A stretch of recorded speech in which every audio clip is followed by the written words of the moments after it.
Hello student, आज हम 11th का फिजिक्स शुरू करने जा रहे हैं। उसमें फर्स्ट यूनिट है।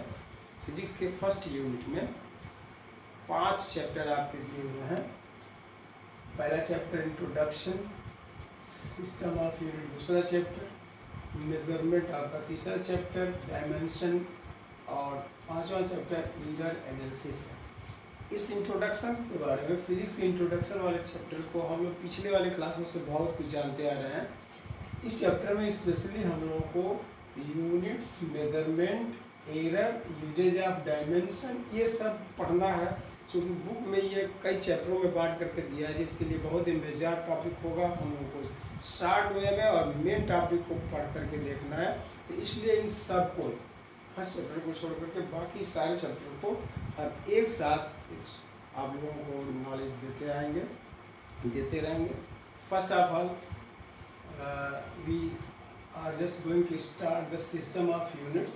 और सिस्टम ऑफ यूनिट्स को जानने से पहले हम लोगों को मेज़रमेंट जानना ज़रूरी है। तो मेज़रमेंट के लिए पहले हम लोग मेज़रमेंट का डिफिनीशन यहाँ देंगे। मेज़रमेंट क्या होता है? तो मेज़रमेंट का तरीका यह है कि किसी भी फिजिकल क्वांटिटी को अगर हम मेज़र करने जा रहे हैं तो एक यूनिट से उस फिजिकल क्वांटिटी के सारे अमाउंट को कंपेयर किया जाता है। तो यूनिट से फिजिकल क्वांटिटी के टोटल अमाउंट को कंपेयर करना ही मेज़रमेंट में आता है। इसीलिए यहाँ पे मेज़रमेंट का डिफिनीशन बताया जा रहा है, the comparison of unknown physical quantity with a known unit quantity is called the measurement. तो it is your definition of measurement। इसमें एक्चुअली हम एक fix amount of given amount of physical quantity को unit मानते हैं और उसी से दिए हुए फिजिकल क्वांटिटी को कंपेयर करते हैं। यही प्रोसेस हमको मेजरमेंट में करना रहता है। तो फिर मेज़रमेंट के लिए, किसी फिजिकल क्वांटिटी के मेज़रमेंट के लिए दो चीज़ों का जानना आवश्यक है। It is very very important and necessary to know two things for measurement of any physical quantity. First is your given unit, कि हमको मेज़र करने के लिए कौन सी यूनिट दी गई है। दूसरा चीज़ कि उस यूनिट को से हम अगर फिजिकल क्वांटिटी को कंपेयर कर रहे हैं तो वो फिजिकल क्वांटिटी कितने बार में मेज़र हो जा रही है, तो उस टाइम को हम न्यूमेरिकल वैल्यू कहते हैं। इसको एन से डिनोट करते हैं और यूनिट को यू से डिनोट करते हैं। ऐसा देखा जाता है जब भी हम यूनिट और इस न्यूमेरिकल वैल्यू को मल्टीप्लाई करते हैं तो कितना हमारा कोई फिजिकल क्वांटिटी है उसका मैग्नीट्यूड पता चल जाता है। तो इस बेसिस पे if you have unit as well as the numerical value during the measurement of any physical quantity, then we can easily get the amount or magnitude of the given physical quantity by this formula. Magnitude of physical quantity is equal to numerical value into unit. Q is represent this physical quantity, magnitude of the physical quantity. This Q is equal to N into U.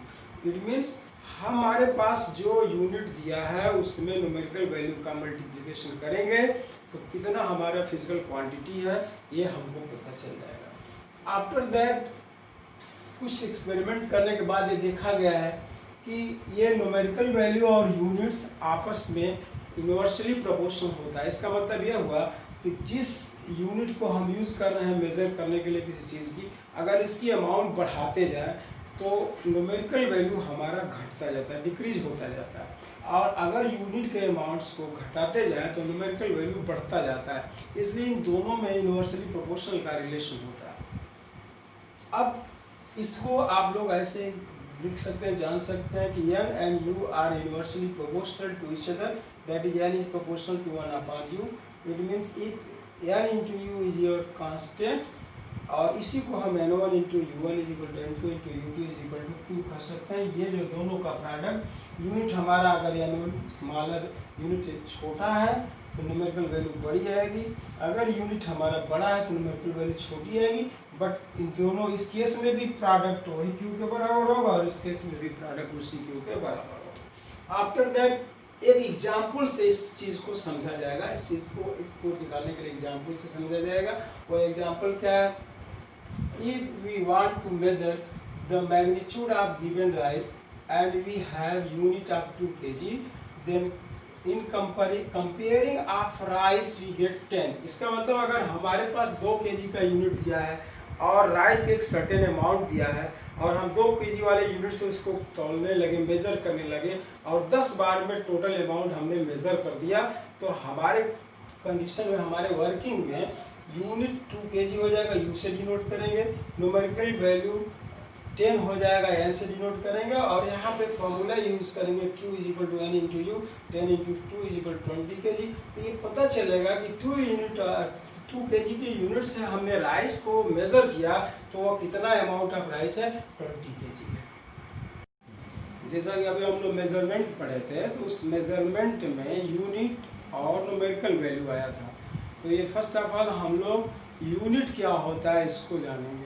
तो unit के लिए यहाँ definition आपको define किया जा रहा है कि the quantity used as a standard of measurement is called the unit. Measurement में जो क्वांटिटी स्टैंडर्ड के रूप में यूज़ की जाती है उसको हम यूनिट कहते हैं। स्टैंडर्ड का मतलब ये होता है कि अगर हमारे पास किसी राइस को मेज़र करने के लिए 2 kg का यूनिट दिया है तो इसका मतलब ये होगा कि अगर 2 kg के बराबर इक्वल हम राइस मेज़र करेंगे तो उसका एक सर्टेन अमाउंट होता है, उसी सर्टेन अमाउंट को हम उस यूनिट का स्टैंडर्ड बोलेंगे।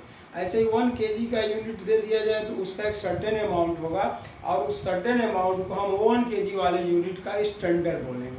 तो इसीलिए इसमें डिफिनीशन में बताया जा रहा है the quantity used as a standard, मतलब एक यूनिट में जितना अमाउंट फिजिकल क्वांटिटी का आ सकता है उसको स्टैंडर्ड बोलेंगे। Of the measurement is called the unit.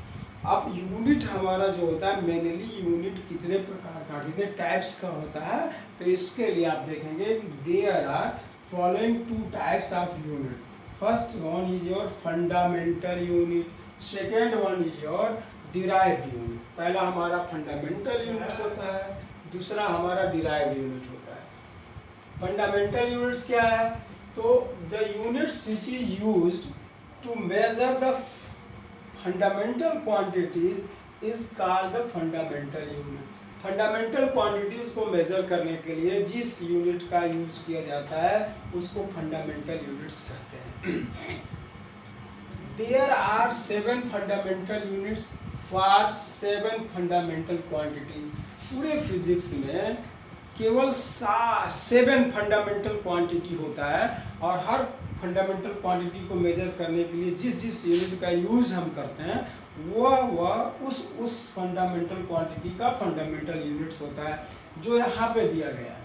Fundamental quantities में ये 7 फंडामेंटल क्वांटिटी आपके फिजिक्स में आते हैं। लेंथ, मास, टाइम, इलेक्ट्रिक करंट, टेम्परेचर,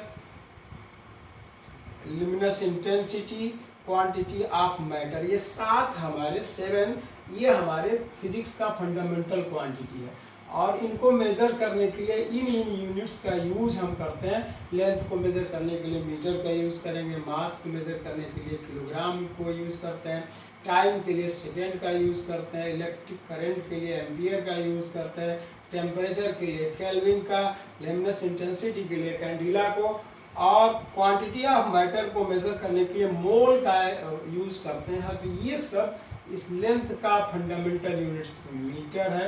इसी तरह से सिमिलरली क्वांटिटी ऑफ मैटर का यूनिट फंडामेंटल यूनिट मोल है। इनको शॉर्ट में रिप्रेजेंट किया जाता है, मीटर को स्मॉल m, किलोग्राम को kg से, सेकेंड को s से, एम्पियर को a से, केल्विन को k से, कैंडिला को cd से और मोल को सिर्फ m और l से रिप्रेजेंट किया जाता है।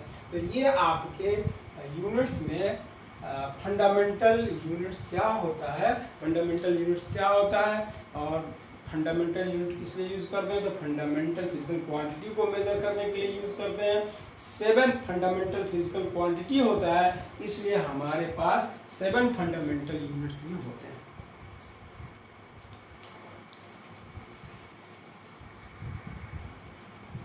फंडामेंटल यूनिट के बाद हम लोग डिराइव्ड यूनिट के बारे में पढ़ेंगे। तो डिराइव्ड यूनिट का डिफिनीशन ऐसे, जैसे फंडामेंटल यूनिट को मेज़र करने के लिए फंडामेंटल फिजिकल क्वांटिटी को मेजर करने के लिए फंडामेंटल यूनिट का यूज करते हैं, उसी तरह से फिजिक्स में कई फंडामेंटल क्वांटिटी को मिलाने से आपका डिराइव्ड फिजिकल क्वांटिटी बनता है, और ऐसे फिजिकल क्वांटिटी का मेजरमेंट जिस यूनिट में करते हैं उसको डिराइव्ड यूनिट्स बोला जाता है। तो डिराइव्ड यूनिट्स में हमेशा दो या दो से ज़्यादा फंडामेंटल यूनिट आते हैं।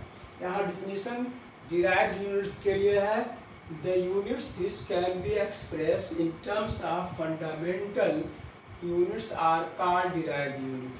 जो यूनिट्स फंडामेंटल यूनिट्स के टर्म में एक्सप्रेस किया जा सके उसको हम डिराइव्ड यूनिट कहते हैं। इसका मतलब डिराइव्ड यूनिट में हमारे 7 फंडामेंटल यूनिट्स में से कोई न कोई 2 या उससे ज़्यादा फंडामेंटल यूनिट्स आए रहेंगे। इसको जैसे जानने से पहले वेलोसिटी हमारा एक डिराइव्ड फिजिकल क्वांटिटी है, क्योंकि इसको वेलोसिटी डिस्प्लेसमेंट अपॉन टाइम से फाइंड होता है। Displacement upon time is the formula of velocity.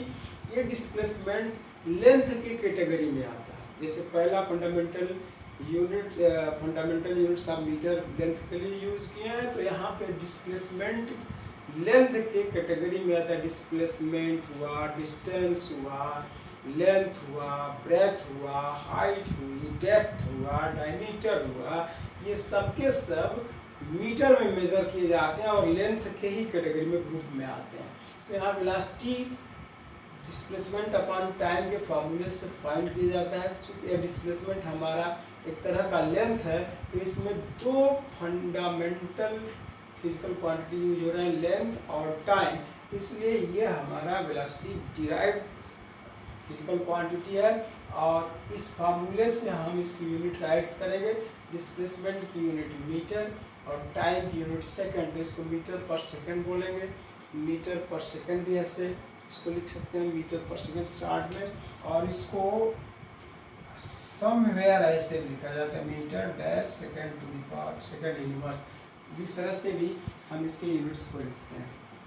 तो वेलोसिटी डिराइव्ड क्वांटिटी और मीटर पर सेकंड इसकी यूनिट्स है, तो इसलिए मीटर पर सेकंड हमारा डिराइव्ड यूनिट्स हो गए। इसी तरह से acceleration is equal to velocity upon time होता है। तो इसकी यूनिट्स के लिए वेलोसिटी की यूनिट हमारा मीटर पर सेकंड है, और 1 सेकंड से और यहाँ डिवाइड किया जा रहा है तो सेकंड का स्क्वायर हो जा रहा है, तो मीटर पर सेकंड स्क्वायर इसकी यूनिट्स हो जाती है। और इसको भी आप लिख सकते हैं metre second to the power minus.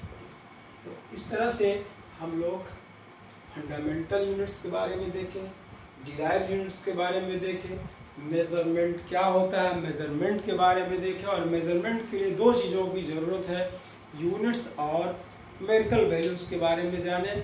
फिर इसके बाद हम लोग अगले वीडियो के साथ आप लोगों से